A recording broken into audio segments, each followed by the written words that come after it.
And before this video begins, I'd just like to give a special thank you to my Asban Team level patron, Fallon Cortez. Thank you for supporting the channel.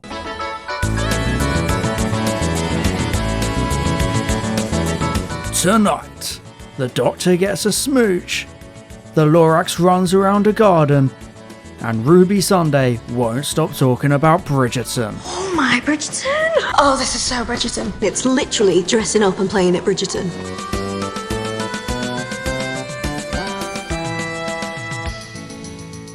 Hello everybody and welcome to the ongoing suffering of watching Doctor Who at midnight. This time I'm here to tackle an episode that genuinely almost put me to sleep. I'm of course talking about Rogue, which sees the Doctor and Ruby travel back to Bridgerton-land and run away from shape-shifting bird creatures whilst the Doctor falls in love with Rogue, who is basically a discount Captain Jack Harkness. I think it's safe to say I wasn't keen on this episode, I really didn't get along with it. But why? It's the first episode to not be written by Russell T Davies or Stephen Moffat and has some good ideas. So what went wrong with Rogue? And of course remember, it's my personal opinion before you all attack me in the comments, since this episode seems to have been pretty well liked online. So join me for a deep dive into Doctor Who's Rogue. The episode I mean, although the Doctor wishes otherwise.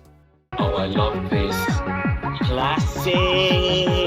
Okay, so to start with some transparency, I want to freely admit that I was biased against this episode from the get-go. I don't like the setting. Doctor Who has done the 1800s to death in the modern era. It's such an overused time period within the show. From Victorian Scotland to the last Great Frost Fair, Doctor Who has suckled on the teat of the 19th century so much it's more shriveled than the dead bodies in this episode. I will admit that the production design and visual direction of Rogue is solid. It looks great and authentic, with a lot of care and attention put into it. It captures a great feeling of period drama atmosphere, but I don't like period dramas. I never have. And this episode is so desperate to be Bridgerton, it gets a bit embarrassing at times, with Ruby constantly pointing out how similar all of this is to that show, and even Doctor Who Unleashed makes endless references to it being just like Bridgerton, and even bragging about how they got the choreographer from Bridgerton. And I just find that a bit sad, because I don't think Doctor Who has ever been so openly reliant on the cultural zeitgeist of another show to make itself relevant. I just don't know if it's a good look when Bridgerton will inevitably become just as irrelevant as The Tudors, Downton Abbey and The Crown the moment the next big period drama comes along. Period dramas are temporary.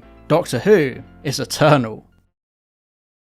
One of the main reasons I don't like period dramas is all the talking as characters gossip about husbands, wives, affairs, and dinner plans. It's not my kind of thing. And sadly, that kind of writing is the majority of Rogue, with so much dialogue that just keeps going and going and going. Honestly, thank God for iPlayer for having the option to crank it up to 1.5 times speed, because my eyes were glazing over during the 50th scene of characters talking about matches and scandals. I'm sure Twitter loved it, but I never felt intrigued. I just felt so bored by the whole thing. They linger on this setting the tone phase for way too long, and it drags so much. We have one long scene of one of the side characters going all Anakin with the "I'm haunted by the kiss you never should have given me" routine because of her affair with another man, and it just feels bland to me. Unless you're already big into period dramas, I don't think this episode will capture you because it leans too much into all these tropes and conventions which don't really feel like they fit within an episode of Doctor Who. It's the same kind of issue I have with episodes like Tooth and Claw and Thin Ice, where the setting is used as such a crutch for the shallow story that there's way too much build up that goes nowhere because it meanders for too long before the plot actually gets going. So it ends up painfully boring if you're not already engaged with the idea of the story beforehand.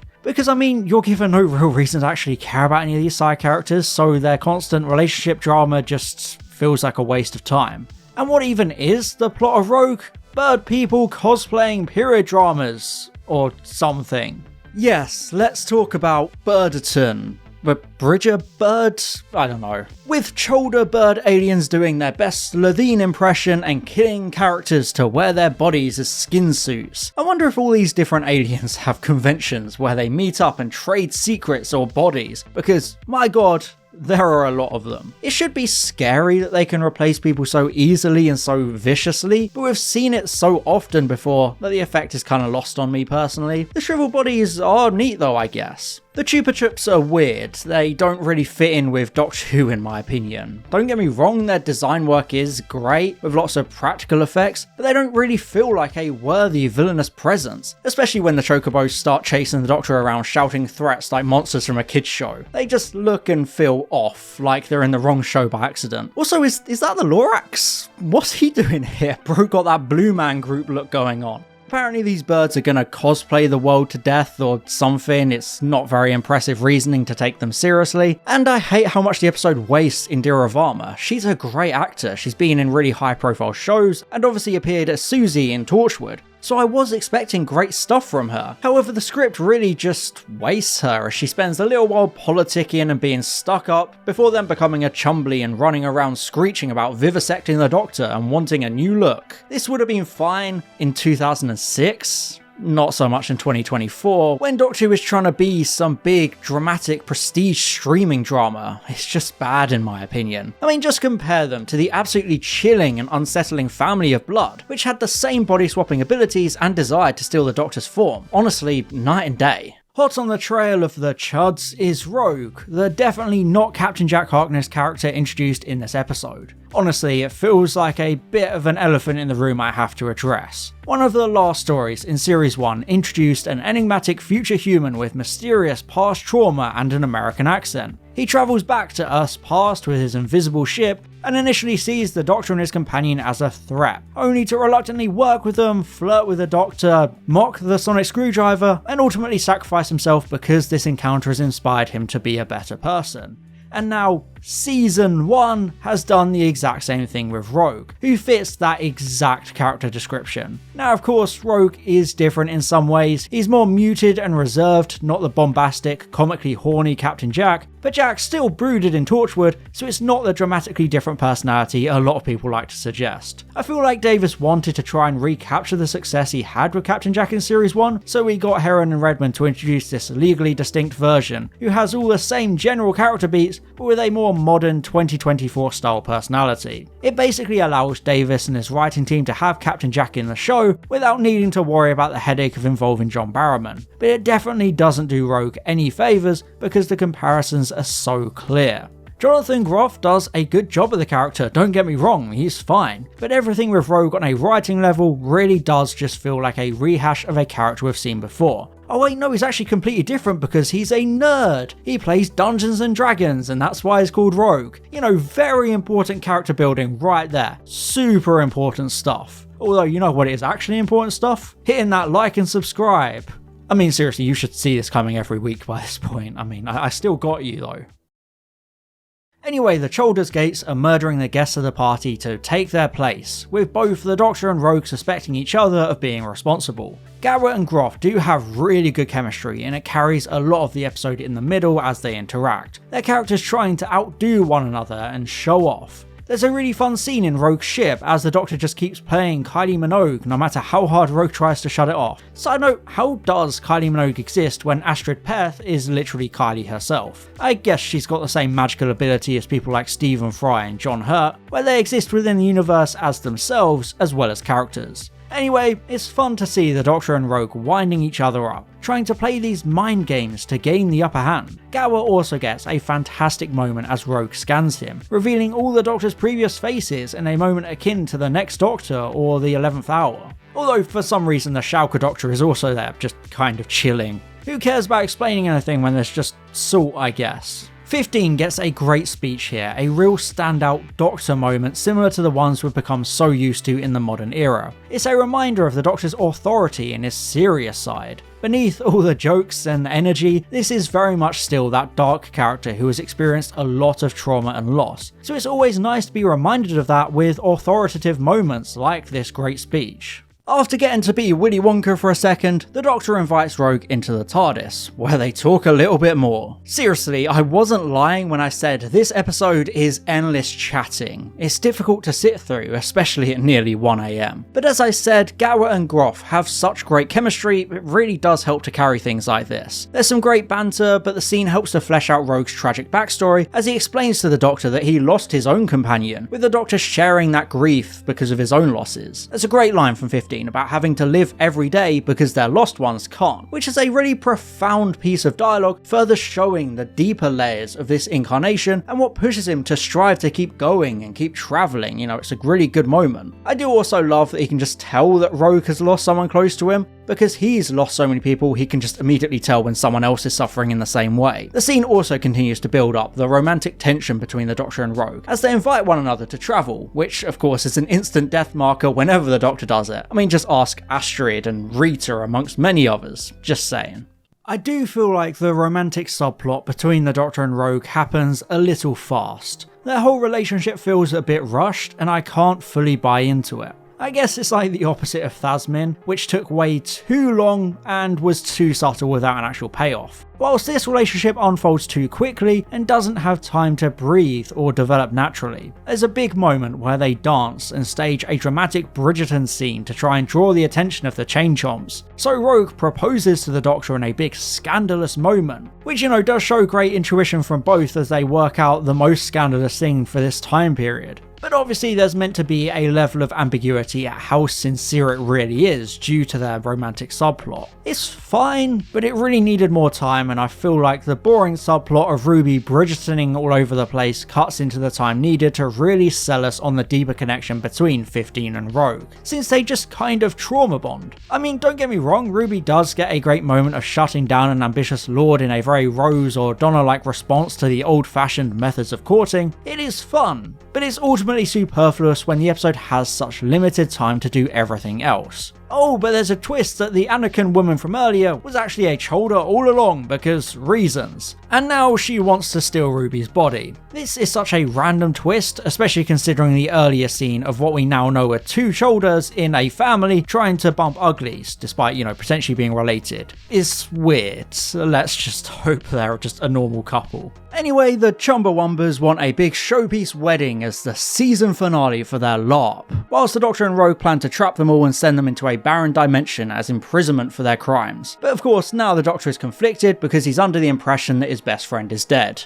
Again. We even get a comically shoehorned in flashback to a scene that never happened, where the Doctor reassures Carla that he'll keep Ruby safe. You know, this would have been great if these characters had ever actually interacted outside of a conversation in an aborted timeline. This is a symptom of the shorter series really damaging the character moments and relationship building. The 9th and 10th Doctor spent a lot of time interacting with Jackie, be it indirectly or directly. However, the 15th Doctor has had almost no downtime within Ruby's home life. It's also disconnected. So moments like these really ring hollow because the series hasn't been able to take the time to build that sense of worry and care. We never even got a moment of Carla properly meeting the Doctor since Space Baby's cuts before he leaves the TARDIS. And then 73 Yards and Rogue act like Carla and the Doctor are on great terms and know each other really well, despite us as the audience never getting that important character work. You shouldn't have to show a random flashback to establish the Doctor's duty of care for Ruby after she's already seemingly dead, because then what's the point? It doesn't work on a structural level and makes her apparent death seem even more forced, because, you know, they just keep doing stuff like this. I don't like how we're getting a reliance on fake out deaths to desperately reach for a semblance of emotion that isn't matched by the core foundational writing. You don't have to have Ruby supposedly dying for the climax to work. She could easily just have been taken hostage and everything would play out the same, but without this desperate last minute reach for emotions and stakes. And surprise, surprise, Ruby actually turns out to be fine, since the start of the episode conveniently introduced psychic earrings that could help her dance. But the Doctor also warned her about the battle mode, which, yeah, you know, conveniently allows her to escape her would-be killer and just play along as if she had been body snatched after all. Again, it shows good intuition, sure, but it was such an obvious setup and now means that Ruby is stuck in the magic triangle thing, which uses sci-fi technobabble to prevent anyone inside from simply walking out. So now the Doctor is forced into a dilemma of potentially killing Ruby to stop the villains, because if he shuts down that triangle portal teleport thing, the Cheez-Its will be free and kill everyone, or something along those lines. Admittedly, it's a nice scene, scored well, but again it feels like a cheap way to reach for stakes, and I also feel like it hurts 15's overall characterization to have him crying for yet another episode. If it wasn't for 73 Yards, we'd have like 6 episodes in a row where he cries. And hey, it's okay to cry, we all do it, you know, I cry, that's not the issue here. I know Davis wants 15 to be a more emotionally available and vulnerable incarnation, and I respect that. It's a nice, healthy approach to writing such a character, but the emotional impact of him crying does lose its impact when it happens in nearly every episode, because it again just feels cheap and like they're trying to use it as a shortcut for emotional storytelling, despite that not being how it actually works from a viewer perspective.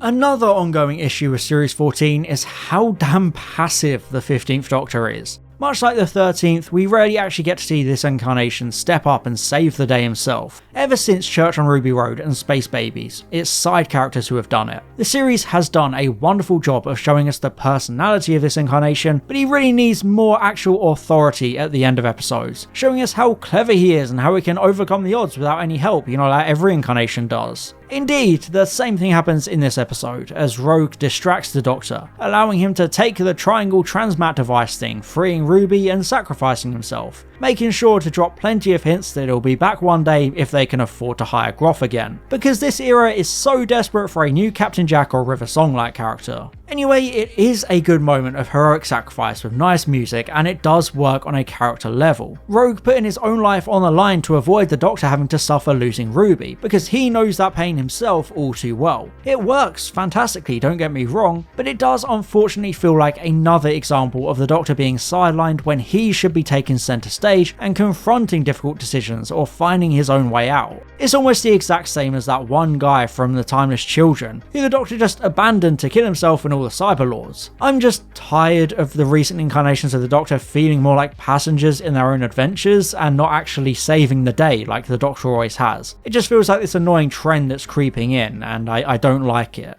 Anyway, as Rogue disappears into the land of inevitable surprise returns, the Doctor and Ruby reunite. And yes, another issue, they spend way too much time apart for us to really get invested in this relationship. It's an ongoing issue with the series as a whole. I wouldn't really blame this episode specifically for it, but it's definitely more noticeable when you get an episode like this. However, there is a nice moment as dawn breaks, with the Doctor hiding his face in a hug with Ruby, knowing he was so close to losing her and failing his duty of care for his companion. I will admit it's a bit touching as the Doctor remembers he has Rogue's ring and puts it on, saluting the ship now in orbit waiting for its owner to return. However, I still don't necessarily think it's an earned moment of sadness, since they had such little real time together, and based on previous incarnations, I don't think the Doctor would fall this hard this fast for someone. I did see a counter argument pointing out Ten and Renette, but that relationship was very one-sided, as Renette was the one to heavily fall for the Doctor over the course of her life, bringing him into this whirlwind relationship, with him mainly mourning his failure to return in time for her and to make her a companion.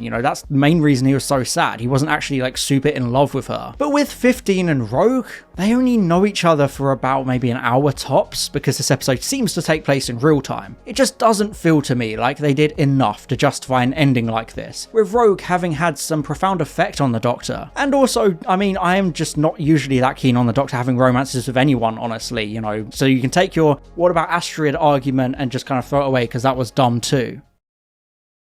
Series 14 has definitely had its ups and downs. Within the same series we have both farting babies and unsettling Welsh horror. It's very varied. But unfortunately I found Rogue to be a new low point for the series. At least the aforementioned Space Babies had moments where it was so bad it's good, it was fun bad. But I just found Rogue so painfully boring. I know I was biased against it from the beginning because of the setting, but I really just couldn't get into it at all. The sets and costuming are great, and the acting chemistry of Ncuti Gatwa and Jonathan Groff is remarkable, but the pacing of the episode is way too slow and dull, along with the villains being uninspired and a bit too childish, especially for the tone of the second half of the series and the episode itself. I don't think Herron and Redman are bad writers at all. On paper, the episode sounds great, but in practice, it just wasn't for me. Therefore, despite the popularity of the episode on Twitter, I have to give Rogue a D grade. It just drags too much and it doesn't engage me at all. Aside from some decent directing and music, the interactions between 15 and Rogue are really the only saving grace, but even then their relationship feels a bit rushed and sudden, needing more time to work on a narrative level. Indira Varma, the big guest star, is wasted as the Duchess, and the episode is way too reliant on the popularity of Bridgerton, so it doesn't end up standing on its own 2 feet. But what do you think? I'm sure you have a lot to say. So let me know in the comments. Thank you very much for watching.